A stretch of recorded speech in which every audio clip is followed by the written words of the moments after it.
Do you realize the NFL Today on CBS has been on for 10 years? It's hard to believe. Phyllis George, and you've been in and out of it for 10 years. That's right. Campaign, 2 babies, a husband, all kinds of things. My goodness, but Phyllis was just in Nebraska not too long ago, campaigning for our Governor Bob Kerrey. What a handsome one he is, and a very likable one, I might add. How has it been being the First Lady of the locker room and the First Lady of Kentucky? I'm thinking in terms of your behavior as the First Lady of Kentucky. Well, I certainly didn't have a role model to pattern my life after. You know, young women now are always looking to role models and picking this or that quality out of people they admire and kind of patterning their life after them. Oh, I didn't have that person.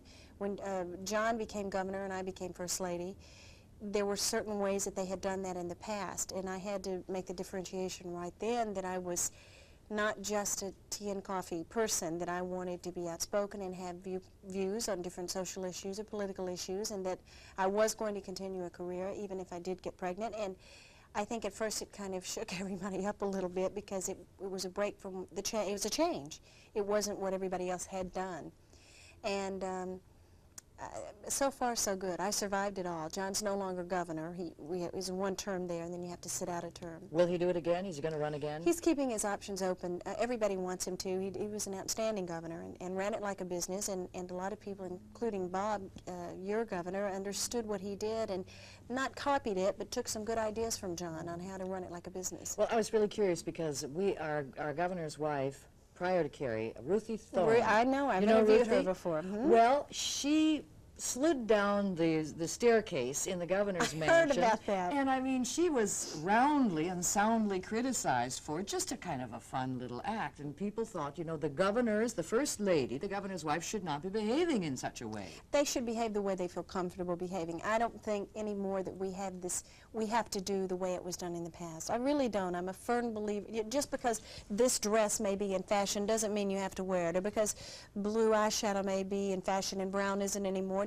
You do what makes you happy, and if Ruthie enjoyed doing that, more power to her. That's what makes the world go round. Are you still annoyed with the press for casting little barbs at you because of your weight? They haven't done that lately since I lost it. When you say your weight, you mean prior to right now, I'm sure. Prior to the time when you were pregnant and putting on weight. Yes, I want to make sure that everybody out there knows that I've lost the weight. Yeah, I had 2 babies in the public eye. Actresses have a baby, and they stay out of the limelight for a year and go off to a health spa and lose it and come back in and start a movie. Phyllis George was married to a governor and had to go play First Lady roles in the meantime, as well as coming back on the air because of a contract, and I guess again I was a pioneer.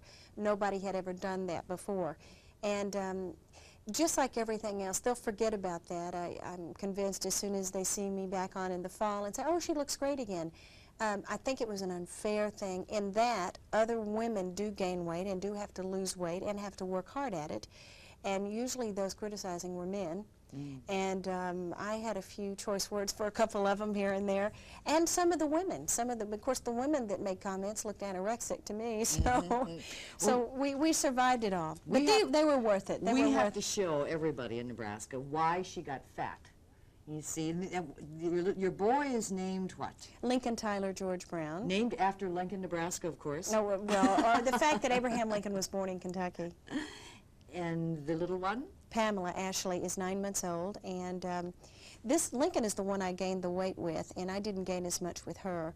But I think when you have been Miss America and they have this glamorous image of you that they expect you to look like Twiggy before and after a birth. And with him, I loved every minute of the weight I put on. It was once in my life when I could enjoy it and eat chocolate cake and do things that I had never done. With her, I learned my lesson from him. And this is Lady. They've added another baby. Our King Charles Cavalier Spaniel. And this is Lincoln's dog. So we have a nice family. And John has 3 children from a former marriage, and so he's now got 5 children. And he said that's it. He can't afford the trust funds anymore. Well, yeah, I can understand. Okay, that's it. Well, 2. Yes. 0 population, you're okay. 0 population. All right, now we're going to look ahead to the football season on the Cornhuskers for 1984. What do you think of our Cornhusker team? Have you had a chance to really do any research yet, Phyllis? Just in my lunch break today, they were doing a whole survey of the college teams, and Nebraska's always good. I mean, Nebraska is a football state, just like Texas is, where I'm from, and I think they're going to do very well. God forbid I wouldn't say anything other than that, would I, if I'm smart? No, you're going to have a good team. I think you always will. They're tough in Nebraska.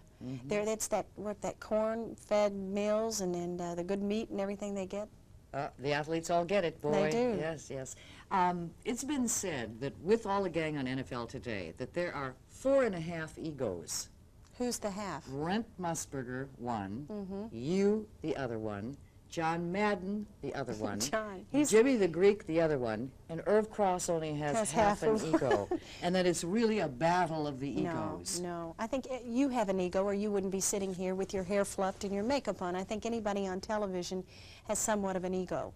And the ego problem was nothing more. It wasn't even an ego problem. It was a problem of 5 people trying to do a show in 24 minutes and trying to feel like that you had done something that was pertinent to what was going on that Sunday. And we don't have a 2-hour show like they do on Good Morning America, you know, where you have 6 minutes to do an interview. I mean, our interviews are like 30 seconds live, and that's it, we're going on. You have to have an ego in this business, and God help you if you do, because if you don't, you're not going to make it. Yeah. We get along famously now. We're a family. We've had our ups and downs, our highs and lows. We have survived, and we will survive. John Madden is not on our show. He's on with Pat Summerall, and I think he's marvelous. And I think Jimmy the Greek adds a certain splendor to the show that no other show offers. But for 10 years, we have been #1, and we have beaten NBC every Sunday. And I think if you look at that, and you look at the show, and you look at the people on it, you have to pat them on the back, and the producers and the directors who often don't get mentioned, and the guy who thought of it, who thought of the NFL Today show years ago. And who thought of including a woman. Well, yeah. I mean, now I'm there because I should be. Before I was there because everybody said, well, maybe we ought to try that. So again, I think Barbara Walters was the pioneer in news broadcasting, and I became the pioneer in sports. And now, you know, after winning 2 Emmys, and in a nice contract and good ratings and a lot of nice people there, I think I'm going to be there for at least another year. At least 1 more year. Well, good luck to you, Phyllis George. Thank you. Thank you for opening the door and kicking it wide open for women covering sports. Yeah, we appreciate it. Come see us in New York sometime and sit in the studio with us. It's an interesting day. 10 years coming up. NFL Today, Sundays, right here on 10/11. Our guest has been Phyllis George. Thank you. It's a pleasure meeting you. Thank you. Stay tuned. 10/11 Morning continues.